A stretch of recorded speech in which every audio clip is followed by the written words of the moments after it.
আজকের বাজারটা সবকিছু ছেলের পছন্দ মতন করা হলো, কিন্তু সুমি কিছুদিন ধরে বাজার ছিল না বিধায় আমাকে অনেক বকাবকি গালাগালি করেছে, কিন্তু আমি টাকা ছিল না কেমনে করবো বাজার।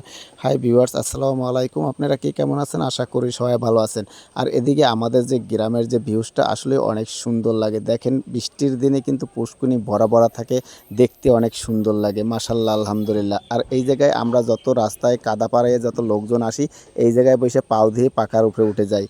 মা ছেলে দুজনারই পছন্দ এই সাগরের লইট্টা মাছ। এই মাছে কাঁটা খুবই কম, কে খাইছেন কিনা জানি না, আমরা প্রায়ই খেয়ে থাকি। আর আমাদের যে গ্রামের যে পরিবেশটা আসলেই অনেক সুন্দর লাগে। আপনাদের কাছে কেমন লাগে অবশ্য করে কমেন্টে জানিয়ে যাবেন। এইটাই হলো আমাদের গ্রামের বাড়ি।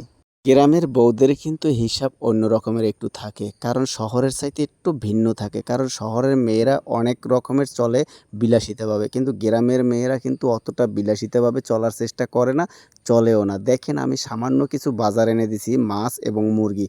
তাও কিন্তু সুমি আপনাদের আপু দেখেন কত সুন্দর করে এটাকে ভাজ করে রেখে দেবে। আমি বললাম দেখো এত ভাজ করে কি দরকার? কয় দেখো আমার একদিন খেলে হবে না, আমার আরও সামনে 5 দিন আছে, সেই 5 দিনও খেতে হবে। আমাদের টাকা সীমিত, সীমিত টাকার মধ্যেই আমাদের চলতে হবে। আপনাদের সুমিয়াপুর এই কথা শুনে আমার বুকটা গর্বে ভরে গেল যে আমি জীবনে যেভাবে চেয়েছি ঠিক সেভাবেই পেয়েছি। দেখেন এখন কিন্তু সুমি এগুলা পলি করবে, পলি করার পরে তারপরে এগুলা ফ্রিজে রেখে দেওয়া হবে। এদিকে মুরগি এবং লইট্টা মাছ আর পাঙ্গাস মাছ সুমির কিন্তু পলি করা শেষ। এগুলো কিন্তু এখন মুখটা সুন্দরভাবে বেঁধে নেবে সবগুলো পলির। আমাদের এই সংসারটায় দুঃখ কষ্ট অনেক কিছুই জড়িয়ে আছে, তারপরও সাধারণ মানুষের মতন একটু চলার চেষ্টা করি। আপনারা যাই কিছু বলেন না কেন, আমার কাছে কিন্তু একটা জিনিস খুবই ভালো লাগে, সুমির মুখে যদি হাসি দেখি তখন আমার বুকটা ভরে যায়। এইটাই হলো আমার কাছে অনেক চাওয়া পাওয়া। মাশাআল্লাহ, আলহামদুলিল্লাহ, আপনাকে দোয়ার ভালোবাসা এটা নিয়ে অনেক ভালো আছি।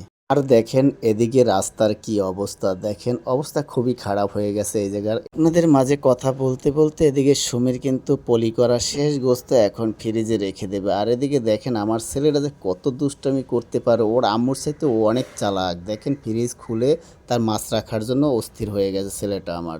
আমাদের বাড়ির চারপাশে একটা জিনিস কি, পুষ্কুনি ভরপুর থাকে। প্রতিটা বাড়িতে দুইটা একটা করে পুষ্কুনি আছেই। এদিকে আপনাদের সুমিয়াপুর ফ্রিজটা অনেক দিন ধরে খালি পড়েছিল, কারণ টাকার জন্য বাজার করতে পারতেছিলাম না, এই জন্য অনেক কষ্টে ছিলাম। আজকে বাজার করণে সুমির মনটা অনেক ভালো, তাই কিন্তু ফ্রিজে গোস্ত মাছ অনেক কিছুই আনছি, এটি কিন্তু সব একসাথে রেখে দিল সুমি। আজকে আমাদের ভিডিওটা এই পর্যন্তই। সবাই ভালো থাকবেন, সুস্থ থাকবেন, আর আমাদের জন্য দোয়া করবেন, জানি নতুন নতুন ভিডিও নিয়ে আপনাদের মাঝে আসতে পারি। আল্লাহ হাফেজ, আসসালামু আলাইকুম।